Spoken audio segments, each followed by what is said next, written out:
మహాగణాధిపతయే నమః. ఓం గురుభ్యో నమః. ఓం శ్రీమాత్రే నమః. పరమేశ్వర స్వరూపమైనటువంటి జ్యోతిష, వాస్తు మరియు ఇతర అనేకమైనటువంటి శాస్త్రములను మనకు అందించినటువంటి మహర్షులకి నమస్కారం. హయగ్రీవ హయగ్రీవ హయగ్రీవేతి యోవధేత్ తస్య నిస్సరతే వాణి జహ్నుకన్యా ప్రవాహవత్. అరుణాం కరుణాతరంగితాక్షీం ధృతపాశాంకుశపుష్పబాణచాపాం అనిమాదిభిరావృతాం మయూకైః అహమిత్యేవ విభావయే భవానీం. శ్రీమాత్రే నమః. ప్రేక్షకులకి ఆ లలితాంబిక అమ్మవారి యొక్క అనుగ్రహం పరిపూర్ణంగా కలగాలని మనస్ఫూర్తిగా కోరుకుంటూ మనం ఈరోజు చెప్పుకోబోయేటువంటి టాపిక్ ఏమిటి అంటే అస్తంగత్వ దోషము అని ఉంటుంది.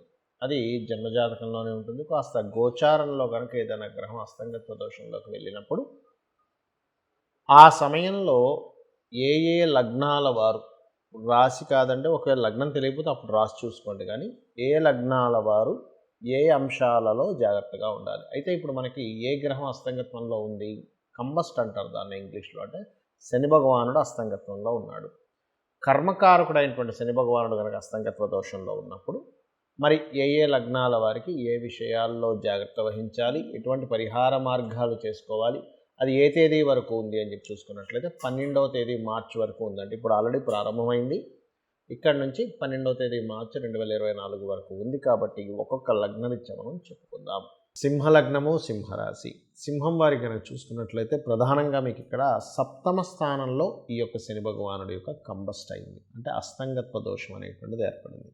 సప్తమ స్థానం అనేటువంటిది జీవిత భాగస్వామి, వివాహ సంబంధించినటువంటి నిర్ణయాలు, వివాహ విషయాలు, పార్ట్నర్షిప్స్, ఈ 3 అంశాల్లో జాగ్రత్తగా ఉండాలి. అంటే ఏమిటండి, ఒక మీ లైఫ్లో ఎవరినైనా సరే లైఫ్ పార్ట్నర్గా ఎంపిక చేసుకోబోతున్నారు, అంటే పెళ్లి సంబంధాలు చూస్తున్నారు, అప్పుడు తొందరపాటు పడి చేయకండి. ఎందుకంటే సప్తమ స్థానం వివాహ జీవితము, వివాహ జాతక అంటే జీవిత భాగస్వామి స్థానంలో కంబస్ట్ ఏర్పడుతుంది. అందులో ముఖ్యంగా శనివారాలు అస్సలు మీరు వెళ్ళి సంబంధాలు కుదుర్చుకోకండి. శని భగవానుడు కంబస్ట్ అయి ఉన్నాడు కదా, అందుకని.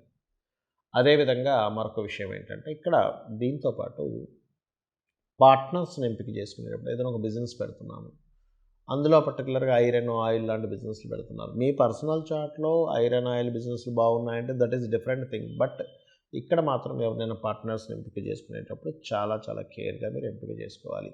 అయితే ఇక్కడ ఈ మిగతా అంశాలు ఏ విషయాల్లో జాగ్రత్త చూసుకోవాలి అని చెప్పి చూసుకున్నట్లయితే ప్రధానంగా ఇక్కడ మీరు ఇందాక నేను చెప్పినట్టుగా ఎంపిక చేసుకోవడం ఇటువంటి విషయాలు ఒక ఎత్తు అయితే, మీ యొక్క సంతానానికి సంబంధించినటువంటి విషయంలో వారు ఏదైనా సరే చూడండి, ఒక్కొక్కసారి షార్ట్ జర్నీస్ చేయడము, లేకపోతే వాళ్ళు ఏదైనా ఒక అగ్రిమెంట్స్, కాంట్రాక్ట్స్ చేసేటువంటి విషయంలో సంతానం ప్రధానంగా ఈ జాగ్రత్త వహించాలి. మరియు మరొక విషయం ఏంటంటే ఇక్కడ మీ యొక్క తల్లిగారు ఏదైనా ఒక ప్రాపర్టీ, మీ తల్లిగారి పేరు మీద ఏదైనా ప్రాపర్టీ తీసుకుంటే ఆ యొక్క అంశంలో జాగ్రత్తగా ఉండాలి.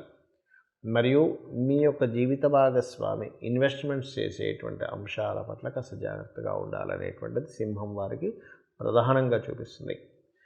ఇక మరొక విషయం ఏంటంటే ఇక్కడ ఈ కాంబినేషన్ ఉన్నప్పుడు వీలైనంత మట్టుకు ఈ కొత్త బిజినెస్లు, పార్ట్నర్షిప్స్, అదేవిధంగా వివాహ సంబంధించినటువంటి విషయాలు తీసుకోకపోవడమే మంచిది. ఇక మీరు చేయవలసినటువంటి దేవతారాధన ఏమిటి అంటే ఇక్కడ లగ్న సప్తమాలు అంటారు. అంటే లగ్నాధిపతి, సింహలగ్నానికి లగ్నాధిపతి సప్తమ స్థానంలో శని భగవానుడితో కనెక్ట్ అయి ఉన్నాడు. కాబట్టి ఇక్కడ ఏమిటంటే ఉభయ సంధ్యల్లో సహజంగా ఏంటంటే త్రికాల సంధ్యావందనం చేస్తూ ఉంటారు, కానీ ఖచ్చితంగా ఉభయ సంధ్యల్లో కనుక సంధ్యావందనం కనుక చేసినట్లయితే కూడా ఈ దోషం పోతుంది. ఒకటి. రెండవది, సంధ్యావందనం నాకు లేదండి నేను ఎలాగా అంటే కనీసం సూర్య నమస్కారాలు చేసుకోవచ్చు, లేదా ఇంకా ఖచ్చితంగా వివాహ సంబంధం కుదుర్చుకోవాల్సి వచ్చింది, ఖచ్చితంగా పార్ట్నర్షిప్ తీసుకోవాల్సిన పరిస్థితి ఉంటుంది. ఉదయము సాయంత్రము మార్చి 12వ తేదీ వరకు వీలున్నంత మట్టుకు పిడికెడ బెల్లము, గోధుమ రవ్వ గోవుకు తినిపిస్తూ ఉండండి. ఈ యొక్క దోషం అనేటువంటిది పూర్తిగా తొలగిపోతుంది.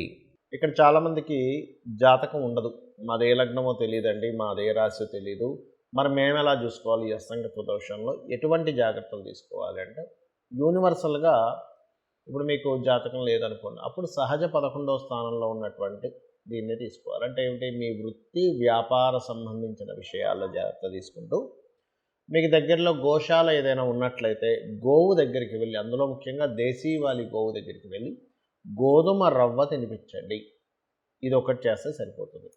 అదేవిధంగా ఆదిత్య హృదయ పఠనం చేయడము, సూర్య నమస్కారం చేసుకోవడం. నాకు మొత్తం ఆదిత్య హృదయం చదవడం రాదండి, చక్కగా ఉదయం నిద్ర లేచిన వెంటనే సూర్యుడు ఉదయిస్తూ ఉంటాడు, మనస్ఫూర్తిగా నమస్కరించుకుంటే కూడా ఈ శని భగవానుడు అస్తంగత్వ దోషం అనేటువంటిది పరిపూర్ణంగా పోతుంది. అదేవిధంగా శనివారాల పొరపాటును కూడా ఇంపార్టెంట్ డెసిషన్స్ కానీ, ఇంపార్టెంట్ చేయడం కానీ, ముహూర్తాలు పెట్టుకోవడం కానీ చేయకండి. ఏదైనా గ్రహం కనుక అస్తంగత్వంలో ఉన్నప్పుడు ఆ రోజులు అంటే శనివారాలు శని హోరలు ఉంటాయి. మీకు ప్లానటరీ టైమ్స్ అని ఒక యాప్ ఉంటుంది, ఆ యాప్ డౌన్లోడ్ చేసుకుంటే మీకు శని హోర ఎప్పుడు వస్తుంది ఏమిటి అనేటువంటిది తెలుస్తుంది. ఇది ఒక జాగ్రత్త తీసుకోండి.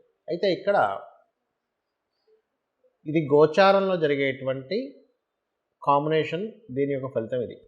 అయితే ఎందుకంటే 30 సంవత్సరాలకు ఒకసారి మాత్రమే వస్తుంది ఈ కాంబినేషన్ అనేటువంటిది, శని రవి కలిసినటువంటి కుంభరాశిలో.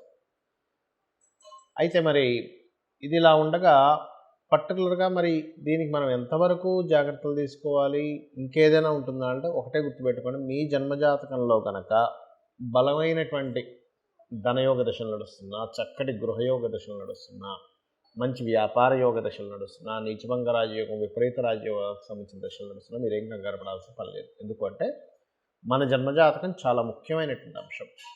మనం జన్మించినప్పుడు ఉన్నటువంటి సమయాన్ని, తేదీని, నెలని, సంవత్సరాన్ని, ప్రాంతాన్ని తీసుకొని మనం జన్మించినప్పుడు ఉన్నటువంటి గ్రహస్థితి ఎలా ఉంది అనేటువంటిది తీసుకుంటాం. అంటే గ్రహాలు కనుక జన్మించినప్పుడున్న సమయాన్ని బట్టి మనం పూర్వజన్మలో చేసుకున్నటువంటి కర్మ ఆధారంగా ఈ యొక్క గ్రహాలు అక్కడికి వచ్చి స్థితి పొందుతాయి. అంటే ఆ సమయంలో జన్మించేలాగా శ్రీకృష్ణ పరమాత్మ అంటే ఆ భగవంతుడు మనకు చేస్తాడు. ఆ రకంగా ఒక మంచి కాంబినేషన్లో పుట్టామనుకోండి, గోచారంలో ఎన్ని మార్పులు వచ్చినా లేకపోతే ఎన్ని ఇదవుతున్నా పెద్ద ఎఫెక్ట్ అనేటువంటిది ఏదో కించిత్ ఎఫెక్ట్ మాత్రమే ఉంటుంది. మన జన్మజాతకంలో ఎప్పుడు కూడా మన లగ్నాన్ని బట్టి మన స్థితిగతులు ఏమిటి, మన ధనాధిపతిని బట్టి మనం ఏ మార్గంలో వెళ్తే ధనం మనకు కలుగుతుంది, ఏ సమయంలో మనం ధనాన్ని ఇన్వెస్ట్మెంట్ చేయొచ్చు, ఇన్వెస్ట్మెంట్ చేయకూడదు, ఎవరికైనా ఇవ్వాలంటే ఇవ్వాల్సిన సమయం ఉందా లేదా, అంటే ఇప్పుడు కరెక్ట్ టైమా కాదా, అదేవిధంగా ఒక ప్రాపర్టీ కొనుక్కుంటున్నామంటే ఎప్పుడు కొనుక్కోవాలి, ఏ దిశల్లో కొనుక్కోవాలి, వివాహం విషయాలు కానీ చాలామంది చూడండి వివాహం ఆలస్యం అవుతుందని బాధపడుతూ ఉంటారు. కానీ ఆలస్యం అవుతుందని బాధపడటం కంటే కూడా అది ఆ సమయం రాదు, ఆ టైంలో సమయం రానప్పుడు వాళ్ళకి అర్థం కాక అయ్యో మేము ఇప్పుడు చాలా ఇబ్బంది పడిపోతున్నామండి, మాకు సమయం రాలేదని చెప్పి ఇదవుతూ ఉంటారు. కాదు, ఇక్కడ బాగా అర్థం చేసుకోవాల్సిన విషయం ఏంటంటే, మీరు సమయం రాకుండా ఒక సూర్యోదయం చూడండి, ఉదయం 6:30కి వస్తుంది, నేను అర్ధరాత్రి 1 గంటకి 2కి 3కి మాటిమాటికి తలుపులు తెరిసే సూర్యోదయం రాలేదంటే బాధ ఎలా బాధపడతామో, వివాహ సమయం ప్రతి వ్యక్తికి 3 నుంచి 5 సార్లు ఉంటుంది. ఆ సమయంలో అవుతుంది, చేయకూడని సమయాలు ఉంటాయి, అది మీ పర్సనల్ చార్ట్లో ఉంటుంది. అలాగే వివాహమే కాకుండా విదేశాలకు వెళ్ళేటువంటి యోగం కావచ్చు, వ్యాపారాల్లో రాణించేటువంటి సమయం కావచ్చు, ఏ వ్యాపారం యోగిస్తుంది అనేటువంటి విషయాలు కావచ్చు, లైఫ్లో టర్నింగ్ పాయింట్స్ కావచ్చు, ఏ నెలల్లో ఎటువంటి జాగ్రత్తలు తీసుకోవాలనేటువంటి విషయాలు కావచ్చు, అన్నీ కూడా మీ యొక్క జన్మజాతకంలో ఉంటుంది, గుర్తుపెట్టుకోండి. ఇక ఇవన్నీ ఒక ఎత్తు అయితే, ఇక్కడ మనకి జాతకం లేదు, ఏమీ లేదు, కానీ జాతకం భయంకరంగా ఉందని తెలిసింది పోని, ఒకటే గుర్తుపెట్టుకోండి, అమ్మవారి యొక్క ఆరాధన కనుక మీరు చేయగలిగితే ఎటువంటి దోషములు ఉన్నా మీ జన్మజాతకంలో ఖచ్చితంగా అవన్నీ కూడా పక్కకు పోయి అమ్మవారు రక్షిస్తుంది, గుర్తుపెట్టుకోండి. ఇవన్నీ ఏం పెట్టుకోకండి మైండ్లో. అయితే మీకు ఇక్కడ సందేహం కలగొచ్చేవండి, మరి మనకి జన్మజాతకంలోనే మొత్తము ఉంటే మనం ఈ గోచార ఫలితాలని, ఈ అస్తంగత్వ దోషాలు ఇవెందుకు చెప్పుకుంటున్నాము అంటే, మనిషి యొక్క జీవితం 2 రకాలుగా డిజైన్ చేయబడుతుంది. ఒకటి మన నిర్ణయాలు, మనం తీసుకునే స్టెప్స్, మనం తీసుకునే నిర్ణయాలు, మన ఆలోచనలతో ఒకటి ఉంటే, మన ఆలోచనలతోని మన నిర్ణయాలతో సంబంధం లేకుండా బయట మార్కెట్ కానీ గోచారం కానీ నడుస్తూ ఉంటాయి. అంటే అలాగా చూడండి, ఒక వ్యక్తి మొన్న ఒక 3.5-4 ఏళ్ల క్రితం మనకు కరోనా వచ్చింది. అసలు ఎవరు ఊహించలేదు, ఏదో పెట్టాడు అట్లాగా, ఒక షాప్ ఏదో పెట్టుకున్నాడు, సడన్గా కరోనా వచ్చింది, మూసేయాల్సి వచ్చింది.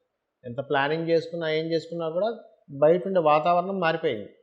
లేదా ఒక వ్యక్తి ఒక ఈవెంట్ అనుకున్నాడు, సడన్గా వర్షం పడింది.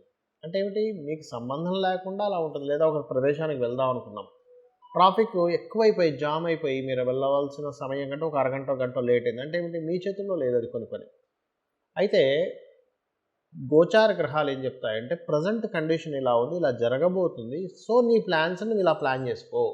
గోచారంలో ఇక ధనం మీదకి ఈ గ్రహం వచ్చింది, గోచారంలో గృహం మీదకి ఈ గ్రహం వచ్చింది, గోచారంలో వివాహ సమయం సంబంధమైనటువంటి వాటికి ఈ గ్రహం వచ్చింది కాబట్టి నువ్వు ఈ పరిహార మార్గం చేసుకో అనేటువంటిదే గోచార ఫలితాలు. కాబట్టి మీరు ఈ యొక్క గోచార ఫలితాలని మీ జన్మజాతక ఫలితాలని తెలుసుకొని ఆ అమ్మవారి యొక్క అనుగ్రహాన్ని పరిపూర్ణంగా పొంది మీరు ఆయురారోగ్యాలతోని అష్టైశ్వర్యాలతో తొలతూగాలని మనస్ఫూర్తిగా కోరుకుంటూ శ్రీమాత్రే నమః.